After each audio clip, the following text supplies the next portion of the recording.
자, 우리 어저께까지 한 거를 한번 정리해 봅시다.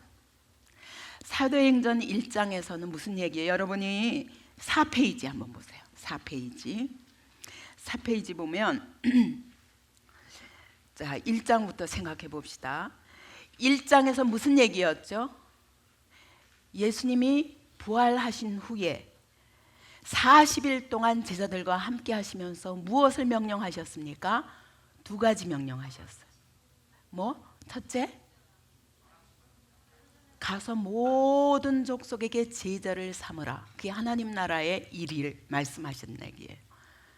그래서 부활하시고 나서 제자들에게 오직 40일 동안 설명한 것이, 너희는 가서 모든 족속으로 제자를 삼아 아버지와 아들과 성령의 이름으로 세례를 주고 내가 너에게 분부한 모든 것을 가르쳐 지키게 하라. 이것이 주님의 분부였어요. 그런데 내 힘으로는 안 돼. 그렇기 때문에 성령 세례를 기다리라. 내가 올라간 그대로 다시 오시리라. 그리고 승천하셨어요. 그분이 우리에게 딱 내린 게 몇 가지라고요? 두 가지. 뭐하고 뭐? 제자 삼으라. 가서 제자 삼으라. 모든 족속으로. 그렇기 때문에 우리는요, 나에 묶여 있을 시간이 없습니다. 왜냐하면 온 세계로 나가야 돼요. 나 자신을 위해서 이제는 더 이상 사는 사람들이 아닙니다. 온 세계로 나가라고 말씀하십니다. 아, 저 언어 못하는데요. 걱정 마라. 저같이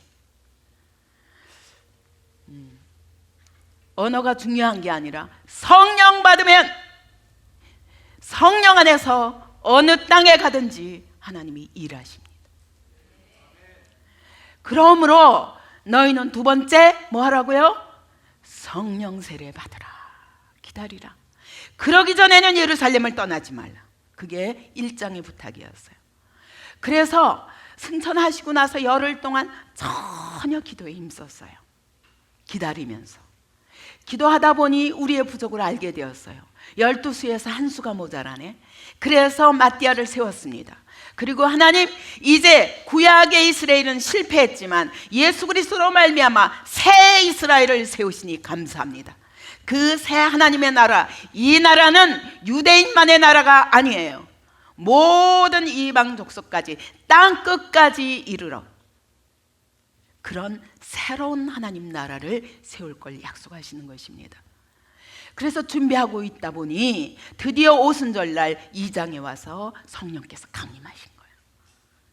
그냥 온 집안에 하늘 소리가 꽉 찼습니다. 이 바람은 움직이는 힘이 있어요. 이 바람이, 성령의 바람이 불어오면 이제는 더 이상 내가 내 마음대로 움직일 수 없어요. 여러분, 폭풍에 밀려가는 사람처럼 성령의 폭풍이 나를 막 밀고 가기 시작하십니다. 그것이 사도행전의 시작이에요. 그 전에는 마치 마른 뼈 같았어요. 에스겔서 37장에 보면 해골 골짜기에 있는 마른 뼈들아, 여호와의 말씀을 들을지어다. 에스겔아, 가서 하나님의 말씀을 대언하라 그랬어요. 그랬더니 말라서 완전히 비틀어진 오래된, 죽은 지 오래된 해골들이 벌떡 일어나더니 뼈와 뼈가 연결되고 사람의 모습을 이루었습니다. 그러나 아직 생기는 없었더라. 하나님이 또 말씀하십니다. 생기야 불어 저들에게 일어나게 하라. 생기가 불어왔습니다. 에스겔아, 생기를 향하여 대언하라. 생기야 불어와라. 성령이여 오시옵소서. 이 얘기예요. 말씀을 들어도 뼈가 벌떡벌떡 일어나기는 해도 그 안에 생명은 없었어요. 여러분, 우리가 그렇게 성령 세례받기 전에는 그런 자들이었어요. 말씀을 깨닫긴 깨달아요. 예수 믿어야 사는구나, 그것도 알겠어요. 근데 안 움직여져요. 이것이 성령 받기 전의 사람이에요. 근데 생기야 불어와서 저들을 마른 뼈에게 임할지어다 하니까 마른 뼈들이 생명이 들어가더니 하나님의 큰 군대를 이루었어요. 이것이 오순절 성령 세례 받은 사람들의 군대를 말하는 거예요. 우리는 성령 세례 받은 사람들은 예수의 군사입니다. 이제 온 세계를 향하여 하나님 나라 군대로 나아가는 것입니다. 이것이 에스겔서의 약속이었고, 그 일이 언제 이루어졌냐? 바로 오순절날 이루어진 거예요. 그러니까 오순절날 성령 세례 받은 사람들은 어떤 사람들이에요? 성령 세례 받아서 좋구나, 나 구원 받았네. 그게 끝이 아니에요. 무슨 사명이 있어요? 무슨 사명? 온 세계에 나아가서 복음 전하며 영적 전쟁을 해야 되는 예수의 군사들인 것이, 이게 초대교회 사람들이에요.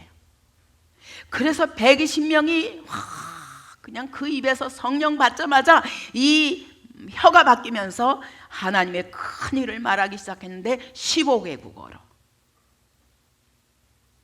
이것은 앞으로 이들을 통해서 온 세계에 복음을 전하겠다는 약속입니다. 실제로 오늘 그 일이 이루어지고 있습니다. 실제로 하나님이, 저는 그랬어요. 30여 년 전에 세계 선교 너무 소원하지만 나는 할 수 없는 환경 가운데 있다고 생각했어요. 그런데 하나님이, 제가 세계 선교 하려고 해서 한 게 아니라 그냥 여행 가다 보면 하나님이 또 교회를 세우시고 사람을 만나게 하시고 그 일이 계속 이루어지는 거예요. 그래서 하나님은 복음 받으면 가만 안 두시는구나. 성령 받으면 가만히 안 두십니다. 막 바람처럼 밀어서 어딘가 가고 있어요. 지금도 마찬가지입니다. 제가 끊임없이 비전을 선포합니다. 근데 그 비전은 나에게서 나온 게 아니에요. 왜냐하면 끊임없이 바람처럼 내 마음에 하나님의 소원을 주시는 거예요. 그래서 말하지 않을 수 없습니다. 나도 믿어지지 않지만 말하지 않을 수 없습니다. 그리고 말하고 선포하고 기도합니다. 하나님의 뜻이면 이루어 주옵소서. 근데 이 소원은, 하나님의 소원은 지울 수가 없어요. 성령께서 주시는 소원은 지울 수가 없어요. 그래서 그 어려운 가운데 우리가 계속 걸음을 걷다 보니 오늘 바로 10년 전부터 선포한 것들이 어떻게 하나하나 이루어지고 있는지 여러분 보고 있습니다. 이것은 우리가 이룬 것이 아니에요. 그분이 명령하시고 그분이 이루어 가시는 거예요. 왜냐하면 그때 저에게 주신 마음은 무엇이냐면, 앞으로는 하나님의 교회에 올 사람이 없다. 교회가 찾아가야 된다. 그래서 그들이 올 수밖에 없는 그들의 필요를 따라서 섬기는 교회가 되어야 된다. 그래서 갖가지 비전이 생긴 것입니다. 이와 같이 여러분, 우리가 하는 모든 한 걸음 한 걸음은 내 계획이 아니에요. 이제 더 이상 성령의 바람이 계속 나를 밀고 가는 거예요. 지금은 여러분 이렇게 건축까지 세웠어요.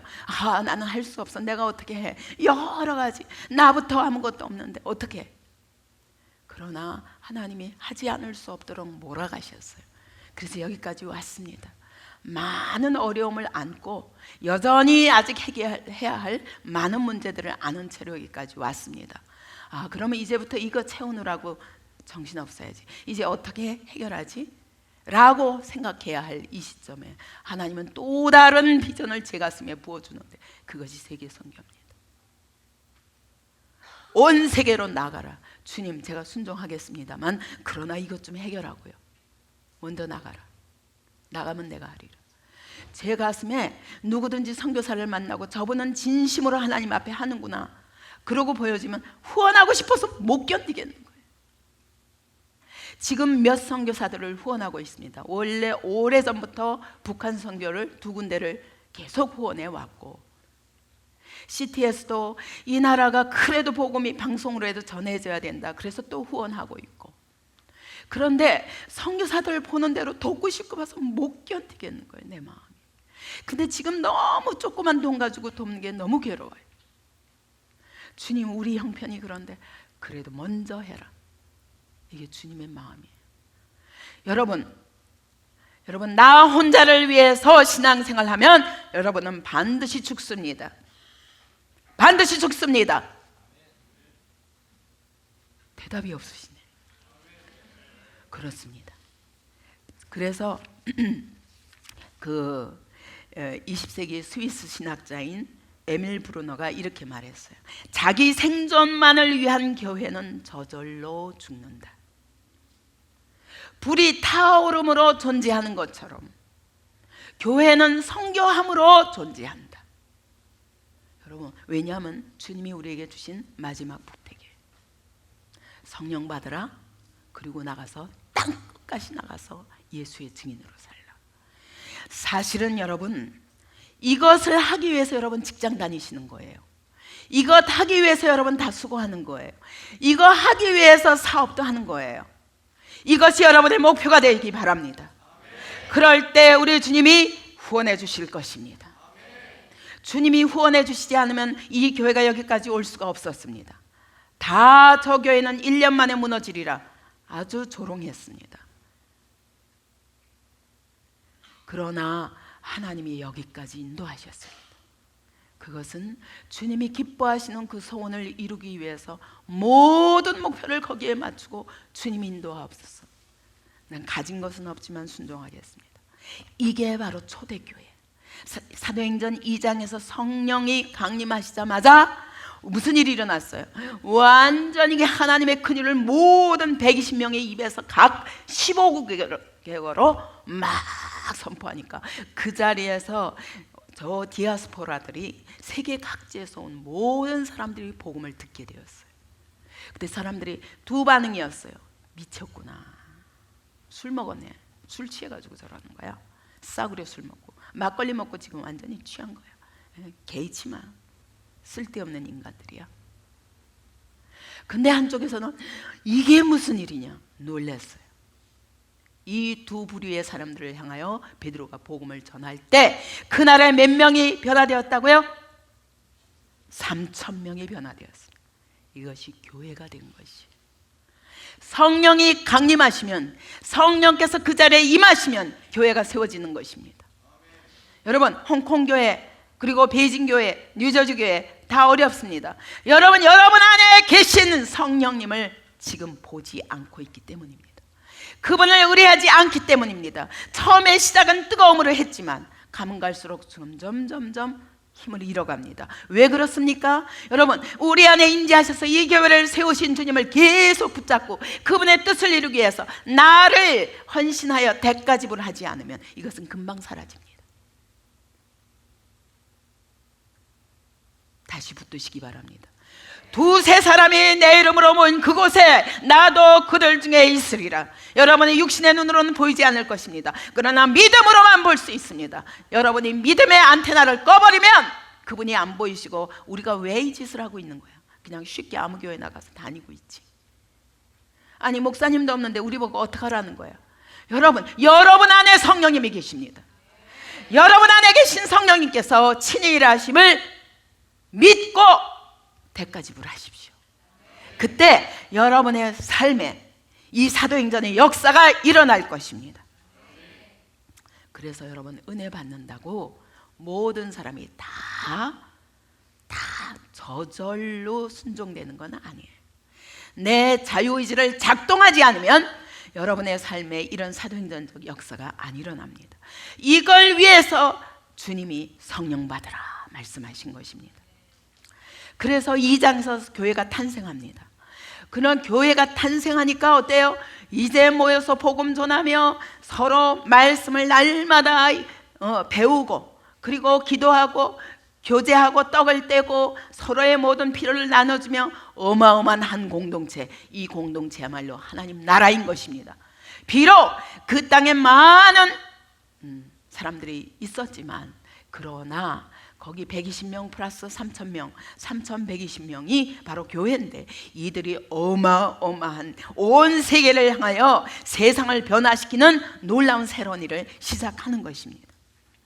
그러다 보니 그들이 모여서 말씀 붙잡고 기도하고 그때마다 표적과 기사가 일어납니다. 그래서 기사가 첫 번째 대대적으로 일어난 것이 안전뱅이가 일어난 사건, 그것이 3장입니다. 그래서 3장에서 기적이 일어나니까 그 다음에 두 가지 반응이 나옵니다. 다 어찌할꼬? 이 기적을 설명하는 날 베드로가 이 기적은 어디서부터 온 것이냐? 우리를 주목하지 말라. 예수 그리스도, 너희가 죽인 예수 그리스도가 오늘 이와 같이 하늘 보좌 위에서 일하시는 것이다. 그분이 이 사람을 일어나게 하였느니라. 그러자마자 두 가지 반응이 일어나요. 회개하고 돌아왔어요. 남자만 5천 명이에요. 그러면 여자 아이들까지 합하면 한 2만 명 이상이 하루아침에 돌아왔습니다. 그러니 그때 반드시 교회가 이렇게 부흥할 때 사단은 가만히 안 있습니다. 그래서 시작되는 것이 외부 핍박입니다. 그것이 사장이에요. 그죠? 반드시 우리 개인도 그렇습니다. 여러분, 성령 받으면 가만두지 않습니다. 그냥 적당히 그냥 자기 유익을 위해서 교회 다니는 정도는 안 말려요. 그런데 미친 사람처럼 성령에 붙들리면 그 다음에는 집안 식구들이 난리가 나기 시작합니다. 어디 나가든 난리가 납니다. 계속 이 성령님의 불을 꺼트리기 위해서 사단이 막 몰려듭니다. 여러분, 이 핍박을, 외부로부터 오는 핍박을 믿음으로 말미암아 하나님의 약속을 붙잡고 이 4장에 나오는 초대교회처럼 다음 데이 대주제여 하고 기도하기 시작하면 하나님은 땅을 진동하시면서 우리 안에서 담대히, 그럼에도 불구하고 담대히 복음 전할 수 있는 놀라운 은혜를 베풀어 주십니다. 그래서 이것을 통과하고 나면, 이 핍박을 믿음으로 통과할 때 그때 어떤 일이 일어납니까? 교회가 강력해지는 것입니다. 그래서 하나님의 말씀이 왕성해지고 날마다 구원받는 자의 수가 더하여지니라. 이것이 사장입니다. 그런데 사단은 그거 가지고 안 돼요. 외부 핍박 가지고는 교회를 무너뜨릴 수가 없어요. 그래서 들어오는 게 뭐냐면 교회 안에 죄를 집어넣는 것입니다. 대부분의 교회들이 이래서 무너지는 거예요. 여러분, 외부가 핍박하면 오히려 이건 우리 하나가 되자 이렇게 하고 기도하면서 이걸 이길 수 있는데, 내부의 죄가 들어올 때 그때 교회는 여지없이 성령님을 소멸시키게 됩니다. 왜냐하면 성령님은 거룩한 영이시기 때문에 죄를 미워하십니다. 죄와 성령님이 공존할 수는 없습니다. 그것이 사도행전 5장의 아나니아 삽비라 사건이에요. 그러니까 하나님이 그 죄를 무섭게 쳐서 심판하지 않을 수가 없는 거예요. 이것이 한 개인의 거짓말에 끝나는 게 아니라 이 공동체를 무너뜨리고 공동체 안에서 역사하시는 성령의 불을 꺼뜨릴 것이기 때문입니다. 여러분, 우리가 이 교회가 여기 오기까지 수없이 죄가 교회를 흔들었습니다. 그때마다 죄와의 싸움을 하지 않았으면 때로는 저도 타협하고 싶었어요. 너무 길고 너무 피곤하고 아무도 믿지 않고, 그래서 나도 적당히 내가 이거 너무 지나친 건가? 그러나 성령께서 허락하지 않으시는 그 죄와의 싸움을 길게 하면서 우리 내부에 끊임없이 거짓말과 그리고 위선과 교만과 타락과 세상의 영, 세상의 유혹들, 그것 가지고 들어오는 것들과 계속 싸우다 보니 전도는 많이 했는데 자, 못 견디겠다. 왜 이 교회는 특별히 그러는 거야? 그리고 뛰쳐나가도 할 수가 없어요. 왜냐하면 주님이 거룩한 교회를 원하시기 때문입니다. 그동안에 지나간 사람들 다 합하면 이거 몇 배 될 거예요. 그러나 주님은 그런 교회 원치 않으셨어요. 그러면서 그런 교회는 이 땅에 많다. 예, 그렇더라고요. 그런 교회는 이 땅에 많다. 이 교회가 존재할 이유가 있다면, 내가 너를 그렇게 부르신 이유가 있다면 이 싸움 하라고. 그래서 우리가 사도행전 5장의 그 역사에 대해서 계속 싸워왔습니다.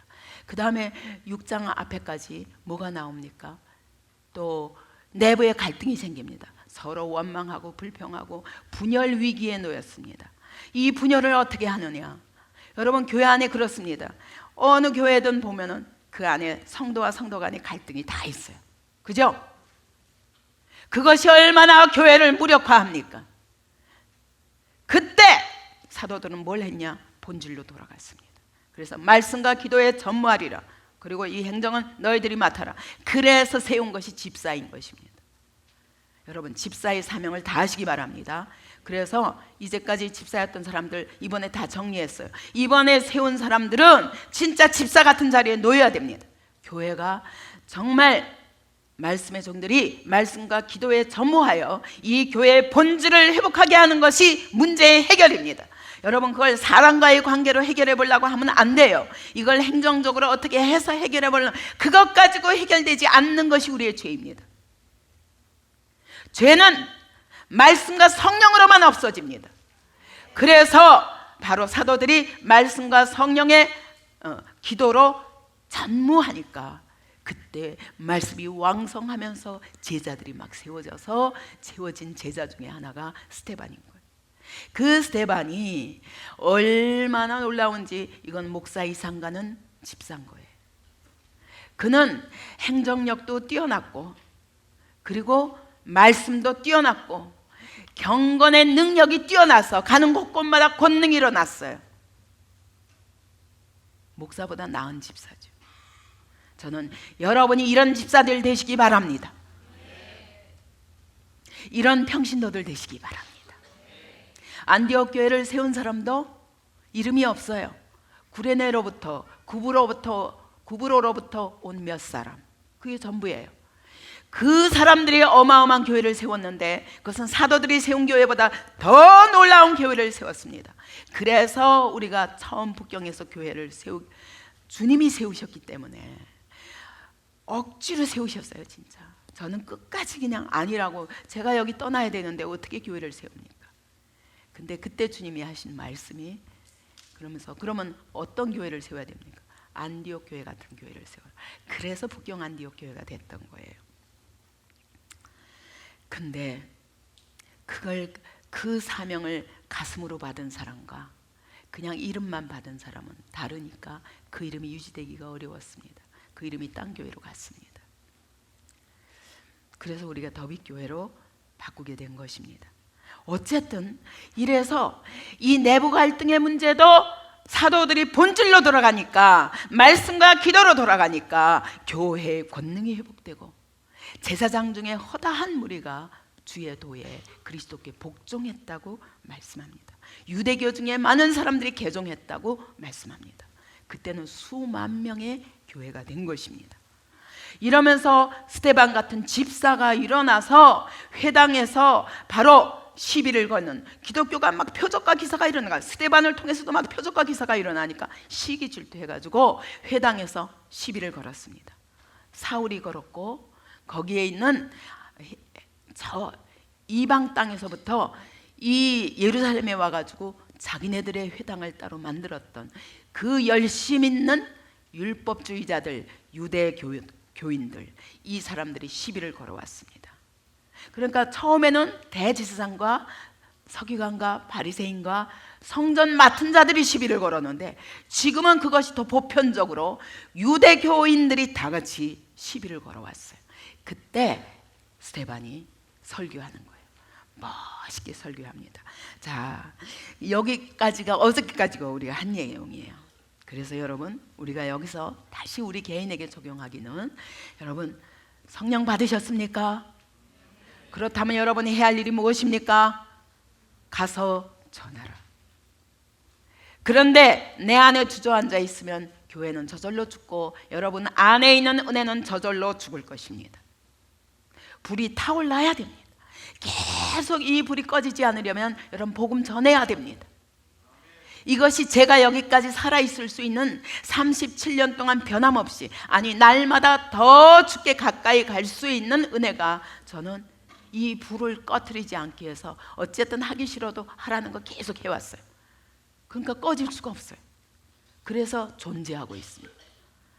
생명의 위협까지 느꼈지만 하나님이 여전히 존재하게 하시는 이유가 바로 거기에 있다고. 왜? 주님이 부르신 목적을 이루기 위해서 제 발걸음을 붙드시고 제 생명을 붙드시고 하나님이 오늘 일하시는 것을 날마다 느끼고 있습니다. 왜냐하면 육체의 한계는 있지만 이것을 뛰어넘는 하나님의 그런 사명이 나를 사로잡아서 성령의 바람처럼 밀고 가시기 때문에 오늘도 내가 존재할 수 있다고 생각합니다. 자, 그러면 우리 다시 7장으로 돌아가겠습니다.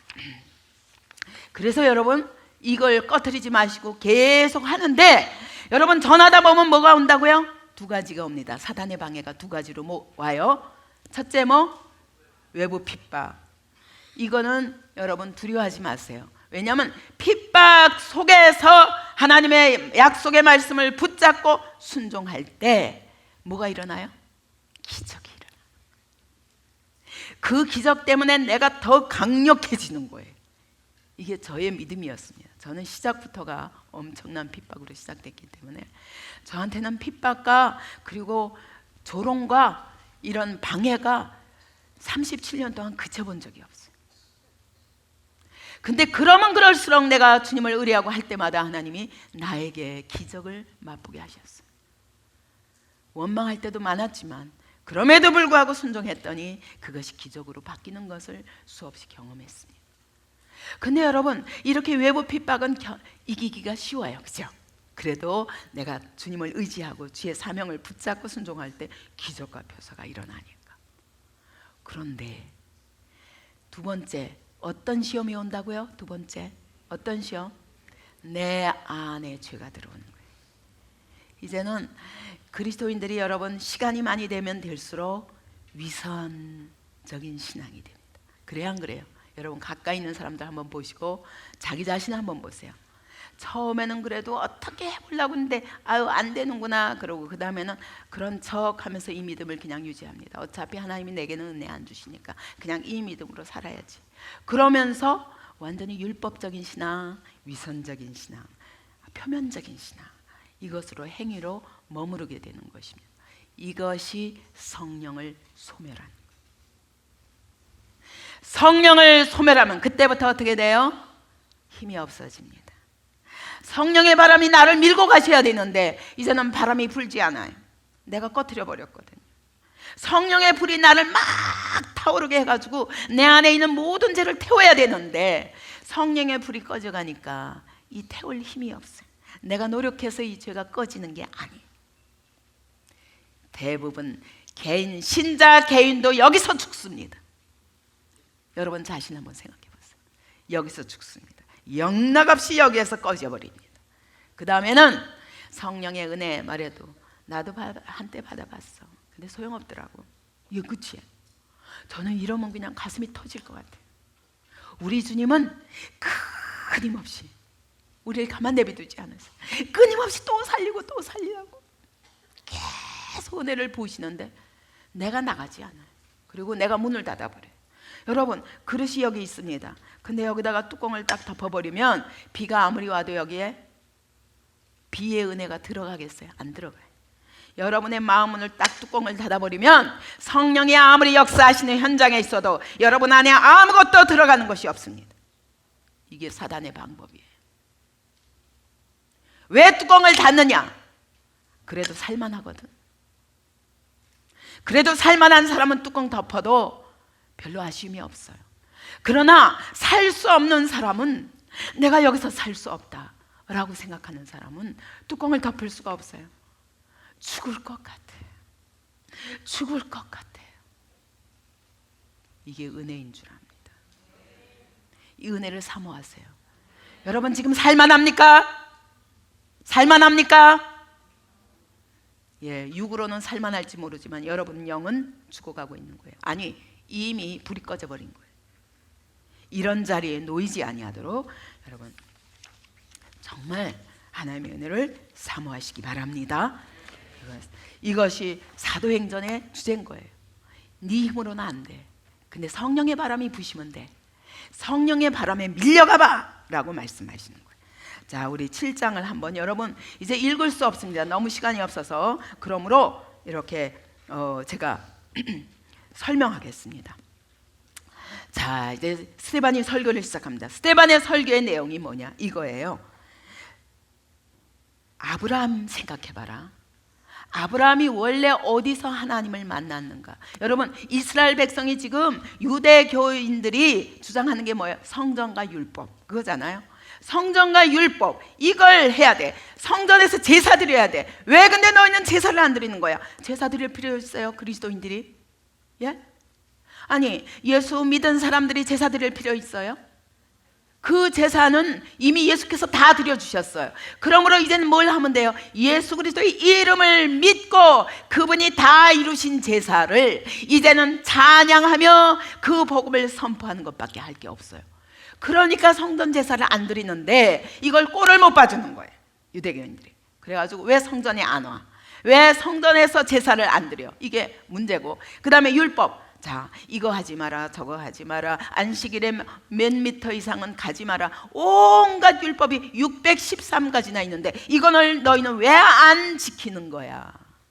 근데 그리스도인들은 압니다. 그 모든 것을 예수께서 이루셨기 때문에 안 지키는 게 아니라 그보다 더 큰 율법, 그것은 사랑의 계명입니다. 그 사랑의 계명, 예수님을 사랑, 하나님을 마음과 뜻과 힘을 다하여 우리 하나님을 사랑하고 그리고 이웃을 내 몸처럼 사랑하고, 그래서 복음 전하는 것입니다. 가는 곳곳마다 병든 자를 일으키고 소경의 눈을 뜨게 하고 안전뱅이를 일으키는 일을 하게 되는 것입니다. 근데 너희는 왜 이거 하는 거야? 율법 지켜야지. 이게 지금 싸움인 거예요. 오늘도 마찬가지입니다. 교회 안에 결국은 이와 같이 성전과 율법을 주장하는 자들이 누구냐? 예수 못 만난 사람. 예수님을 입으로 고백할 수는 있어요. 성령님이 우리 안에 오시지 않으면 진정한 예수가 누구시냐, 진정한 예수를 믿는다는 것이 무엇이냐, 절대로 알 수 없어요. 그렇기 때문에 교회 안에 있는데 똑같이 하나님을 믿는다고 하는데 다른 거예요. 이것 때문에 갈등이 생기는 거예요. 교회 안에서도 그렇습니다. 성령 받은 사람과 성령 받지 않은 사람과 끊임없이 갈등이 있습니다. 근데 갈라디아서에 보면은 약속의 자녀가 성령 받은, 약속의 성령을 받은 사람들이 마치 그 이삭이 에서에게 핍박받듯 그렇게 율법을 주장하는 자들에 의해서 핍박을 받으리라 하셨어요. 근데 실제 그 일이 지금 일어나는 거예요. 그때 이것에 대해서 지금 성전이 어떤 것인가, 율법이 어떤 것인가를 지금 본질적으로 스데반이 설명하고 있는 거예요. 와, 멋있어요 진짜. 그런데 뭐라 그러냐? 자, 너희가 그렇게 믿는 아브라함 생각해봐. 아브라함이 하나님을 어디서 만났지? 어디서 만났어요? 어디서 그에게 나타나셨어요? 갈대아 우르에서 나타나셨잖아. 그리고 거기서 말씀하셨잖아.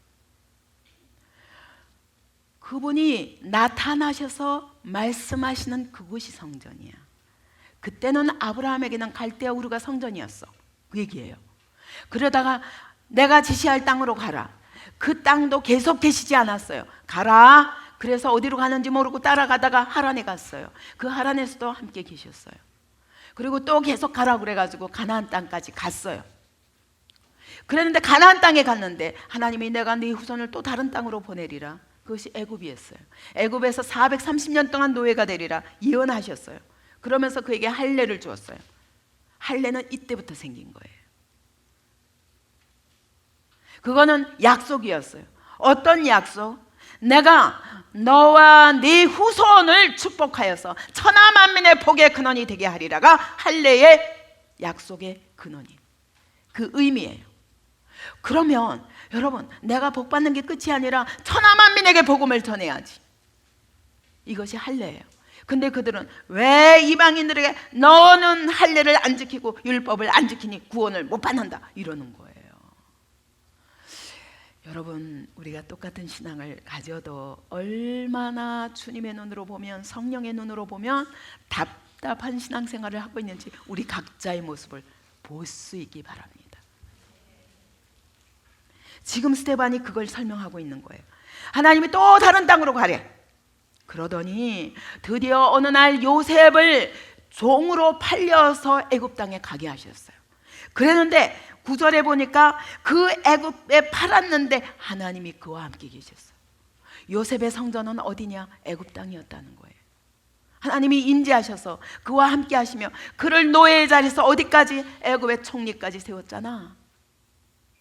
그래서 야곱 족속이 갈 곳이 없고 먹을 것이 없을 때 다 하나님의 약속대로 애굽 땅에 다시 데려가셨어.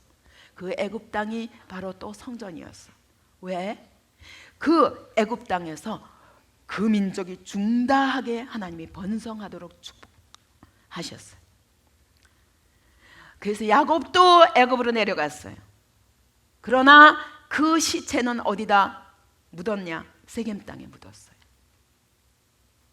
사라도 헤브론 땅에 묻었어요. 왜? 하나님의 약속, 그 땅을 주리라 하셨기 때문에 그 약속을 믿고 이후로 어떤 후손이 오셔서 여기에 그 하나님의 나라를 세울 것을, 그 후손이 누구냐? 예수 그리스도라는 거죠. 그죠? 그 후손이 오셔서 그렇게 하실 걸 바라보고 시체만은 애굽에서 죽었는데 다시 이스라엘 땅으로 데려가셨어요. 그러나 그 다음에 그 애굽 땅에 왔었던 수많은 이스라엘 백성들 중에 이제는 노예가 되어서 더 이상 어떻게 할 수 없는 그들을 하나님께서 어떻게 하셨어요? 모세를 세워서 건져내시고자 했습니다. 모세가 내가 이 구원을 해야 되겠다라고 생각했는데 그만 미디안 땅으로 쫓겨갔어요. 왜? 죽이다가 내가 애굽 사람을 죽여가면서 애굽의 공주의 아들로 입양되고도 히브리 민족을 향한 그 안타까움을 가지고 그렇게 하다가 미디안 땅에 쫓겨갔어요. 그 미디안 땅에서 40년 동안 하나님이 모세를 훈련시키셨어요. 거기가 바로 성전이야. 하나님이 계신 곳, 그것이 성전이야. 거기서 말씀하시고 함께 하시며 하나님의 뜻을 이루는 것, 그것이 성전이야 라고 말씀하는 거예요. 그러면서 거기서 시내산으로 어느 날 왔을 때 갑자기 하나님이 불꽃 가운데 나타나시더니 신을 벗어라. 네가 선 곳이 바로 거룩한 땅이다. 거룩한 땅이 뭐예요? 여기가 성전이야. 하나님이 임재하신 곳. 시내산에 임재하셨어요. 그래서 그 말씀에 순종해서 다시 애굽에 가서 출애굽을 합니다. 그리고 광야로 왔습니다. 광야 40년 동안 하나님이 광야에서 이스라엘과 함께 하셨어요. 그래서 구름 기둥과 불 기둥으로 인도하시고 만나를 먹이시고 메추라기를 먹이셨어요. 반석에서 물이 나게 하셨어요. 여기가 성전이야. 그래서 광야 교회라고 스데반이 말하는 거예요. 그런 광야에서 그렇게 표적과 기사로 그러시더니 거기서 율법을 주셨어. 거기 시내산에서 율법을 주셨어. 아브라함도 못 받은 율법을 모세가 받았다고. 그럼 아브라함은 구원 못 받았냐? 그러면 아브라함은 율법 못 지켰냐? 그 얘기예요. 그러니까 아니 그러면 율법을 그럼 율법을 받았으면 그대로 지켜야 되잖아. 지키라고 주신 율법인데 근데 너희가 모세에게 복종하지 아니하고 금송아지 만들었잖아. 하나님이 너무 진노하셔가지고 너희가 40년 동안 내게 제사 드린 일이 있느냐? 너희가 드린 제사는 42절에 보니까 40년 동안 희생과 제물을 내게 드린 일이 있었느냐? 하면서 43절에 몰록의 장막과 신레판의 별을 받들었으며 우상 숭배했잖아. 네가 세상 눈에 보이는 것들 섬겼잖아. 너희가 율법을 받았으면 율법을 지켰냐? 라고 말하는 거예요. 와, 정말 스데반의 이 설교는요 검이에요. 성령의 검이에요. 그러면서 그리고 거기서 율법만 받았냐? 율법을 받아도 지키지 않았지. 이것이 이스라엘 역사야. 그러면 거기서 하나님이 성막을 세우게 하셨지. 모세를 통해서. 그래 거기가 성전이야. 그런데 거기서 광야에서 주신 성막을 이제는 가나안 땅에 오니까 성전으로 지었어. 그러면 성전 언제부터야? 솔로몬 때부터야. 다윗이 지으려고 했더니 하나님이 네 손으로 지은 곳에 내가 계시지 않는다. 저 하늘이 나의 보좌여 이 땅은 발등상 발판이니라. 한마디로 하늘과 땅 온 우주가 내가 거하는 성전이야. 그러므로 너 짓지 마. 안 지어도 돼. 네 아들을 통해서 지으리라. 솔로몬 때 지었어요. 근데 하나님이 손으로 지은 곳에 계시지 않는다고 그랬어요. 그럼 성전은 어디야? 진짜 성전은 어디야? 31절에 보면 목이 곱고 마음과 귀에 할례를 받지 못한 자들이요 너희가 생식기에다가 할례 받을 게 아니라 네 마음과 귀에 할례를 받아야 할례가 무슨 뜻인지 알지. 그 얘기예요. 그러니까 모르기 때문에 항상 성령을 거스르는 거야. 너희가 선지자들 중에 죽이지 않은 자가 누구야? 율법을 지킨다면서 성전을 지킨다면서 제사를 지킨다면서 너희가 선지자를 죽이지 않은 적이 있어? 그 선지자들은 다 하나님 보내신 종이었어. 근데 선지자들을 죽이더니 이제는 너희가 하나님의 아들을 죽였지. 그는 의인이야. 의인을 잡아둔 자여, 살인한 자야. 너희가 의인을 살인한 자야. 예수 그리스도를 죽인 자야. 천사가 준 율법도 지키지 아니하였고, 이제 하나님의 아들이 친히 오셨으나 그가 육체가 성전이 되어서 하나님이 친히 이 땅에 내려오신 진정한 성전은 예수 그리스도의 몸이었어. 그런데 너희가 그를 죽였잖아. 진짜 성전을 모독하고 성전을 무너뜨리는 자는 너희야 라고 말하는 거예요. 여러분, 얼마나, 이건 뭐 변박할 말이 없어요. 전부 성경 가지고 지금 설명하니까. 여러분, 전도는 성경 가지고 해야 돼요. 저는 몰라서 성경밖에는 전도할 근거가 없어서 성경 가지고 전도했거든요. 저는 말씀이 역사하시는 걸 저는 수없이 봤습니다. 병든 자에게 이 말씀을 설명하고 있는데 병이 낫는 거예요. 내가 아니라 이 말씀의 성령의 역사와 함께 그 병도 낫게 하시고 사람을 헷가닥 뒤집어 놓으시는 것들을 보았어요. 그렇기 때문에 여러분, 때로는 제가 말씀으로 얘기하면 아유, 또 목사님 말씀, 누가 말씀을 몰라서 그래요, 이러죠. 여러분, 말씀의 능력이에요. 이 말씀을 믿는 자에게 성령이 역사하시며 이 말씀이 이루어지는 것이 전도예요. 그래서 여러분, 딴소리 가지고 하려고 하지 마세요. 몰라서 무식할 때는 내 간증 가지고 할 수 있어요. 그러나 말씀이 능력입니다. 오늘도 여러분, 내 상황은 어떠할지라도 이 말씀을 믿음으로 붙잡고 기도하면서 이 말씀을 이루어 주옵소서 하고 순종할 때 여러분의 삶에 성령의 역사와 기적이 나타나는 것입니다. 이게 신앙생활이에요. 다 설명하고 나니까 이게 부들부들 떨리는 거예요. 진짜거든. 이게 진짜거든. 그래가지고 막 듣고 찔려가지고 예리한 검과 같이 내 아주 그냥 가장 그 취약한데 나의 그 가장 지금 숨겨둔 죄, 그걸 팍 찌르니까 그 다음에 달려들어서 막 이를 갈면서 돌로 쳐서 죽여버리는 거예요. 그때 스데반이 성령이 충만하여, 왜? 말씀을 붙잡으면 아무것도 안 보여요. 제가 여기서 전하고 저 밑에 가면 쓰러집니다. 그래도 또 이 자리에 있으면 또 다시 할 수 있는 것은 성령님이 내 안에서 말하게 하시고 성령께서 조그맣게 하려고 그래도 할 수가 없어요. 답답해가지고.